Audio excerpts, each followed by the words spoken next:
Now here's the Model S as you'll see it on the freeway, but this is not the most interesting part of the story to me. Over here, this naked version, this is. This mattress-sized thing I'm kneeling on is the battery.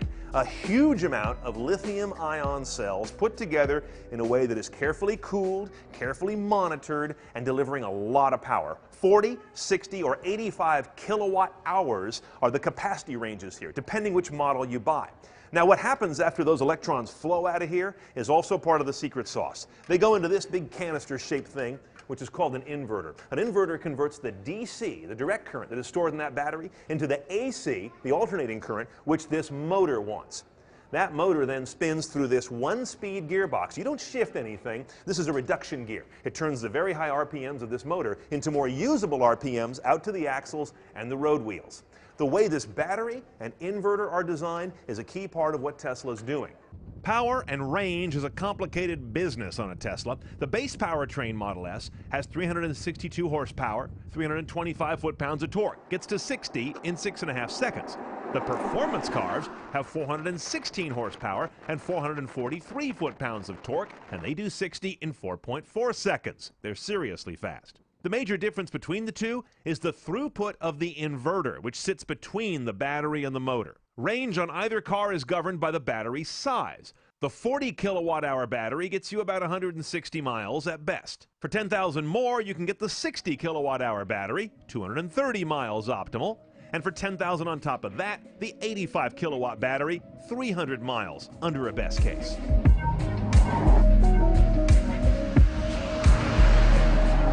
Now the Model S is a 3-row, 7-passenger car. It's kind of a sedan UV. Front row, 2 seats, little less headroom than I'd like. Coming back into the second row, you've got basically a sporty bench, 3 more people there. Then work your way back here to me in the rear compartment. This car is optioned up with the dual rear-facing seats. But notice these are like little kid racing seats with 5-point harnesses. Okay, first of all, this is what you've heard about, the giant 17-inch central LCD that is the heart of this car's cabin.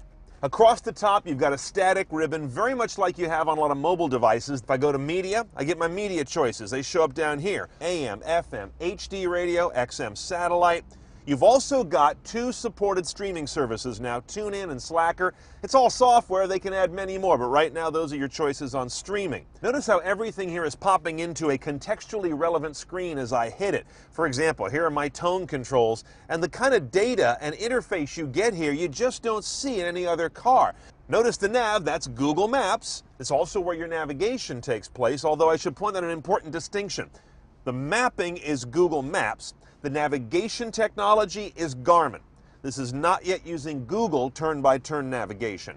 Now, Tesla promises voice to destination in 2013. For now, you can just enter stuff on the screen, even when the car's moving. A cheeky approach, but they hope you'll have the passenger do it, actually. That also applies even more unusually to the web browser. First of all, it's unusual to get a big web browser in a car. Unusual, hell, it's unheard of. And to have this thing work while the car is moving is also very Silicon Valley.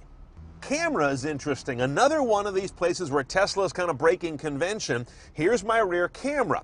I'm not in reverse.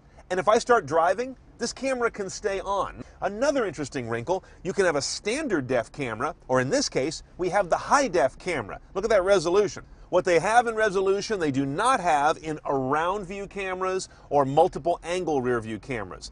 Now, more broadly here in the cabin, what's it like to sit in a Model S? Obviously, it's a very modern feeling because you're not showered with a lot of buttons. The screen takes that, of course. I also notice an interesting thing here.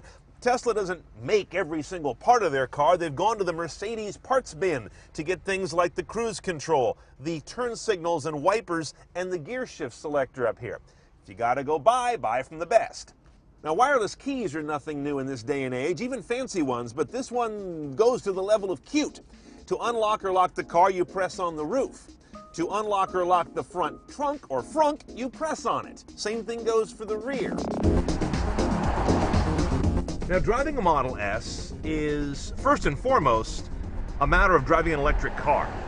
So everything you know about cars goes out the window. But what I can tell you that this car does a little differently than others is it feels quick and quiet, which to me is a way of saying it feels lightweight. It also is exceptionally quiet. I don't hear any of the motor or gear whine that I've heard in other electric cars. Not at low speed, not at high speed, not under braking, and not under full acceleration. There's a lot of it. Good grief. You never get used to that about electric cars either, at least not yet. Now, I don't have the car long enough to give you any real-world experience with charge and discharge behavior based on my driving and any of that. I basically had a day and change with the vehicle, so we'll get our full review and really dig into that later. This is really a finished car, and that's kind of the highest compliment you can give a company that wasn't making cars at all a handful of years ago.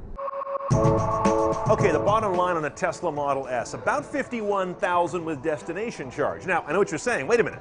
I thought these cars began closer to $60,000. Well, I'm minusing out the $7,500 U.S. federal tax credit, which most everybody's going to qualify for unless you're dead poor. And if you are, you're probably not buying one of these. Now, the pricing also goes up $10,000 more for the midsize battery and $10,000 more for the big boy battery. And yes, like popcorn at the movies, your best value is to buy the big one. Now, we had the performance car, that's $15,000 more, which brings you, of course, the high-performance inverter. It's got a big battery, much better performance, adaptive air suspension, and a way fancier interior.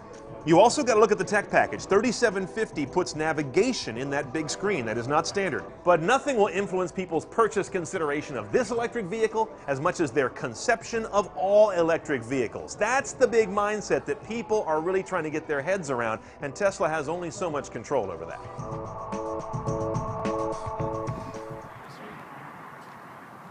As you can see, I came a little closer than I anticipated. Well, I don't know if maybe the active air suspension actually lifts it. It probably had it up pretty high, so it didn't matter anyways, but I didn't scrape or anything, so. See that key fob again? Yeah, of course. Little mini Model S. Little mini and car. the front's got there's a front trunk, and you can use this to open it. So if I just like double tap the front, like this. So you kind of double tap wherever you want the thing to actually go. And it's a little unclean, but we were kind of piling in and piling out. We were like putting people inside of it. Oh yeah? Yeah. That's good. Can And then you can kind of close it. Oh, so people can actually ride in there. There's a little like glow in the dark emergency open in case somebody does actually get locked in. But I mean, who's not going to ride in there? that's true. I know.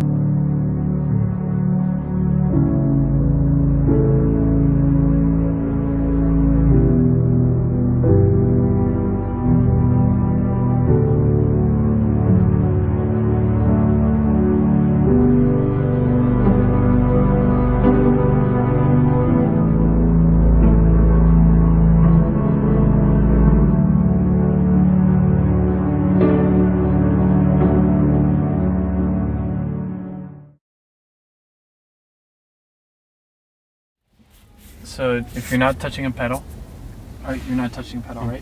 You feel how the car's just stopped? Okay. It's because the creep is off. If we turn the creep on and you're not touching a pedal, the car would creep forward. Oh, I see. Okay. Yeah. So you tell the car how you want to drive it. It's like how the steering wheel is like we just played around with, how much regenerative braking, creep, all that. So the longer you own this car, the more software upgrades are going to be on the car, which means you can customize the car more to how you like to drive it. Nice.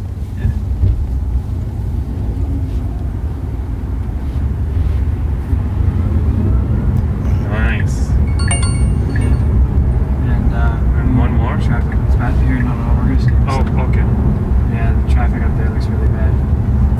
So this is gonna go onto a different highway. Let's stay slow here. Stay slow. We're gonna stay in this lane, stay super slow. And then punch it. Go for it. Wow. So you already got up to 60 miles an hour. It's amazing. Yeah. Wow. So even like right now, if you wanted to punch it again, go for it. Wow. It's pretty nice, huh? Feels like a rocket. Yeah. Wow, nice, nice. I like it, you know. Throws your head back. Yeah, it's like my Camaro.